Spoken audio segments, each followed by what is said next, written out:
Hello everyone, it's Shane Kanto, your Wasteland reviewer, and I'm here to review Being the Ricardos.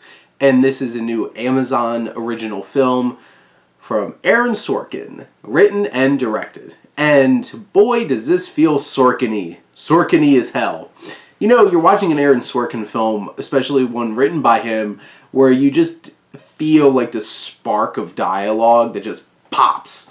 And literally everybody in the film, no matter how big or small the character are, really get like those like snappy dialogue and everybody's throwing zingers at each other. And you know, it feels like a Sorkin script.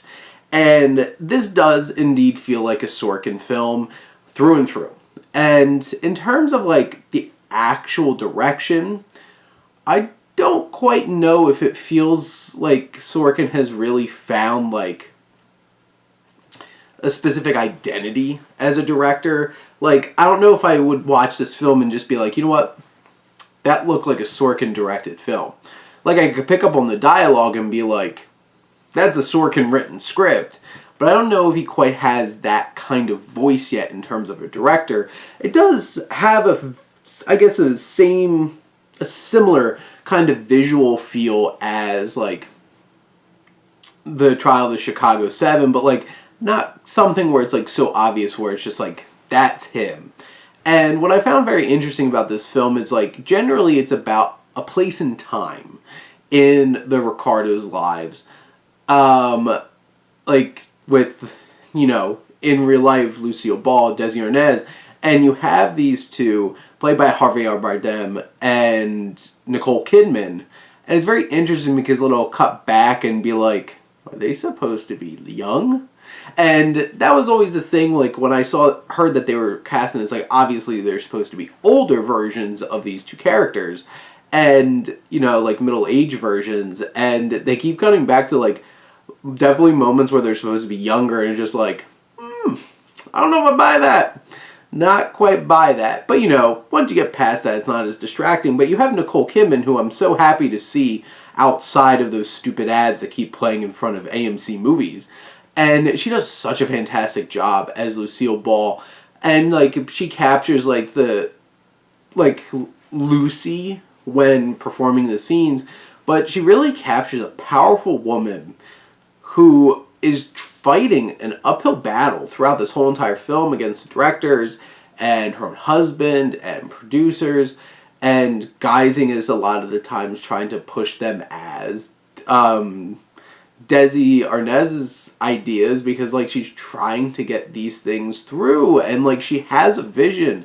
And they show parts because like the film isn't told necessarily in complete chronological order. There's a lot of flashbacks and there's scenes with like her at RKO Pictures and them basically being like, you're not really going to be somebody in terms of like one of those big high profile actresses that Lucille Ball really wanted to be. She wanted to be a Joan Crawford. She wanted to be in that discussion. And instead she winds up having this show because she wanted to be there with her husband who wanted to be elsewhere and singing. And like it's so interesting because like the only version of this song that I know is from The Mask, the boom chicka boom, and like hearing Javier Bardem singing it, I'm just like, oh, that's where it's from. Now I get it. Get that reference now. But you have these performances, and like Javier Bardem is great. Like he doesn't have as big of like emotional and as big depth in terms of the performance he has to do as Nicole Kidman does as Lucy. But he does get a lot to do in terms of charming the audience, charming other people in the film. And it's very interesting the approach that Sorkin had with this because you have a lot of flashbacks. You also have like these flash forwards with like the show writers and the showrunner as like older people trying to talk about everything that was going on behind the scenes, and then you cut back and you have the younger versions of themselves in the story. I thought that was an interesting choice. I don't know if it necessarily was was 100% necessary, but it brought some interesting moments. You have J.K. Simmons, who's a great supporting character here in this film, as he plays their co-star William Frawley, and he definitely gets a lot of moments, especially with Lucille Ball, that really flesh out. But, like, you know, he's J.K. Simmons, he's being snarky, he has a lot of great laughs. It's a Sorkin script. Everybody gets some bits. And then the supporting cast is like Arianda and Shawkat and Hale and Lacy. Like, Tony Hale's in it. Oh, Tony Hale. And just like you have all of these great supporting actors popping up in this film, getting a lot to handle. And like Shawkat definitely gets probably the most out of all of them. And it's very interesting. And you have some of them each getting these scenes to shine, and like Arianda playing against Kidman in terms of like confrontation of like trying to get Ariada's character, who is real life actress Vivian Vance, like she wanted to lose weight, but like that's not what the show needs, or like what Lucille Ball wants, and there's confrontations about that. And you definitely have a few sequences in this film that are really well staged.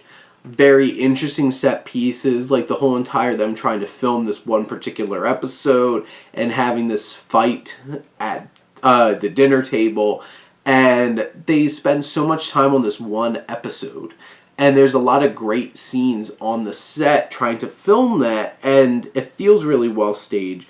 I do have to say that like the timeline and with like the flashbacks and stuff like that, I don't know if that was so necessary. It does get muddled and messy at times trying to figure out, like, oh, is this... And it's hard to tell if it's supposed to be jumping back in time sometimes because, you know, it just looks like Nicole Kidman and Javier Bardem, and they're making subtle things trying to make them look younger. It's really weird seeing Javier Bardem with, like, jet black, slick back hair at times. It's just like, they trying to make you look younger? And overall, there's definitely a feeling of like tons of points in this film where it's like I'm watching a movie. I can tell I'm watching a movie. This feels hyper-realized, and a lot of the times I feel like it does just lean heavily into like being your by-the-numbers kind of representation of true life, this biopic kind of formula. Even though it tries a lot of things differently, it does still feel like does this quite elevate past just being a really good biopic. And I think really strong performances and a really sharp dialogue heavy script really do make this pop. And I didn't love the film, but I had so much fun in watching this and enjoying it. It was thoroughly entertaining, and it's a really quality made film. But in the end, being Ricardos, I think it's a fine journey worth taking when you could either see it in theaters on the 10th, or you could wait until it pops up on Amazon Prime. But those are my thoughts on Being the Ricardos. Let me know what you think, and let's talk some movies. But thank you as always for tuning in and supporting your Wasteland reviewer.